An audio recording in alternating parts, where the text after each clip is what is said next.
Jessica gimana nih Jessica nih? Barusan tahap akhir sudah selesai dari lapas, kemudian Ketiga-Jari, kemudian di Papas, Jessica sudah diserahkan tadi, sudah ada dokumennya di sini. Dan di hari ini, puji Tuhan, Jessica sudah jadi orang yang bebas. Tapi tentunya karena ini Handphone lah. Jadi itu saja yang saya sampaikan.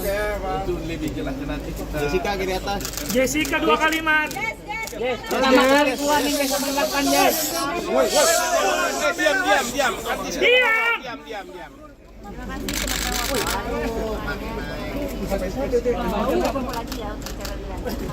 Perasaannya gimana? Jessica, can you tell it? Rencana mau gimana? Jessica, can you tell? Rencana mau gimana Jessica? Nanti kan ketemu lagi. Sudah ya, sudah.